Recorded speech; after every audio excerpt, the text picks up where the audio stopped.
John Henson, what the hell is happening in Brooklyn tonight? I think that's a test of the neutral site, and then also I think Michigan started off slow. Hunter Dickinson was missing a few bunnies, a few layups, and getting the shot blocked a little bit by the bigs, and it was bothering him in the guard play. Jet Howard was kind of the only guy that kind of came to play early, and Arizona State's good enough to where once they got rolling, as you guys saw, it wasn't no stopping them. I mean, everything they shot, it was cash. It wasn't hitting the rim. So it's got to be ready. One thing I'll add to that, John, and we're seeing this in some of these early games, and I know we're going to talk about the Texas and Gonzaga game. Yep. When you have these bigs, and this you can look at this at any level. What I'm about to say, when you have these bigs, if they're not dominant on the offensive end, they're playing back in drop coverage. And John, you know this. If you're letting guards come off and get downhill, we're going to get a shot. Good guard play, because you're just sitting in a lane, and I'm just coming off getting ahead of steam, whether I'm shooting, and then if I contest and you come up, my big is getting the tip dunk or follow up. It just gives you opportunity. So with these big physical bigs we're talking about, if they're not dominating the game on the offensive end, I won't call them a liability. I was going to say liability. You put so much pressure. You put so much pressure on the rest of your team when you do that. And I know you can understand that, because having those different coverages, when bigs are just sitting back in the lane trying to keep everything in front, you putting so much pressure on those guards, and that's a lot to ask. It's a lot of pressure on the guards, and as especially this new basketball, right? If Hunter Dickinson's down there making good moves, getting tough scores down there, I think we live with that, right? He's got to literally, like you say, dominate, offensive rebound, unstoppable, maybe cause a few double teams for him to be, these big guys to be effective. And I think we're seeing that, and especially these teams with those kind of mobile hybrid bigs of Virginia Tech, which is a team I love, those guys that can kind of play a little bit. Those are the tough teams these days. I mean, Arizona State is up 25 right now. And for what it's worth, I know it's a neutral court. I know the game. Right.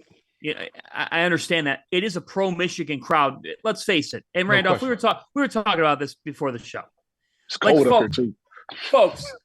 Folks, it's Arizona State. And a lot of people have been critical of Bobby Hurley the last couple of years. Yeah. And I'm not saying that they shouldn't have been critical of him, but he could have been off to a different job. COVID affected where he kind of was. And entering this season, it was thought to be a critical year. Let's face it, his seat was hot, but he went out, he got the Cambridge brothers. He went out and brought in several transfers. He's got a guard in DJ Horn, who, as a junior from Raleigh, North Carolina, has 16 tonight. Desmond Cambridge has 20 in this game. Like, it's not for a lack of ability to bring in guys. Randolph, what do you make of Bobby Hurley and Arizona State and everything happening right now in a much-needed game? A much-needed game for the Pac-12. The league needed it. I think the league needed it, because from early on, everyone was talking about this was the worst Power 5 conference, and so the league needed it. And I'm happy for Bobby. He had some good teams. COVID just killed him. I know there's been some, a lot of discussions about the facilities and everything there. I just thought, for me, I wasn't advocating thinking that he was going to get fired. I thought he would just leave. I just thought there'd be a mutual agreement. There'd be teams he'd come back further east where he has ties and get a job there. But again, big win for him. I'm happy for him. Obviously they got a lot of basketball left to play, but this is a resume builder for these guys going later in the year, because everyone was talking about the Big Ten having maybe 10 teams. This is the best conference, maybe not a dominant team, but right now, I mean, we'll talk about that. Maybe who is that team in the Big Ten. But from a depth standpoint, we thought this was the best team in the league. And you can't, I mean, people are going to remember this. This is a dominant performance. I mean, let's just call it what it is. Michigan's getting their ass kicked. For sure. I mean, this could propel them to a great season. Obviously, Hurley's a great coach down there. I love Hurley. Wish he had, the things he needed to really build a program, but he has essentially kind of made Arizona State a little relevant, man. We talk about him, we see him. It's not like we've forgotten about him. And like I said, a much-needed win for the conference, because the Pac-12, is struggles sometimes, man. It struggles. Well, Fanta, like I'm saying, I mean, when you watch the games, it's the guards that are killing Michigan, and it's hard to do that. And it's hard. And John, you know what I mean when I say this. when you have a big that can't come out on the perimeter to guard, and you got to keep him in the paint, he better dominate on the other end and control tempo. You got to literally run your offense through him. Right. If you know, because he's having trouble defending these guards coming off handoffs, playing on the perimeter, and Arizona State guards just lighting their ass up. Ain't no other way to describe it. I guess the thought process is to that end. When you have an elite big on paper in Hunter Dickinson, how do you mesh that with a new look backcourt and be able to be functional? Because tonight they're not functional.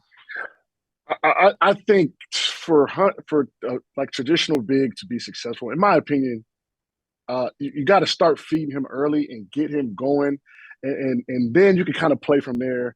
If you don't, as a big, you don't get your touches early.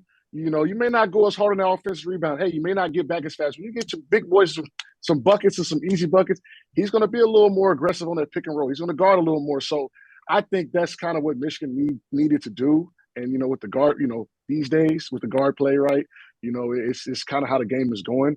But with a dominant guy, you know, National Player of the Year candidate type guy, feed the big fella until you can't feed him no more, or he doesn't make shots, and then we play from there. So I think that was something that you know, Michigan, even all these teams with these other bigs, kind of need to look at. You need to do it because on the other end, I'm putting you in a ball screen every time down the floor. That's the game plan. Mm-hmm. So you got to go to him before he fatigues, because on the other end, he's going to be involved in every action, because I know I got to get you out the paint. I can't go attack John. I'm not going to go in there and attack you at the rim. I got to pull you out, and that's going to be the game plan. So I'm going to make sure I work you on the defensive end. They need to make sure they feed them on the offensive end.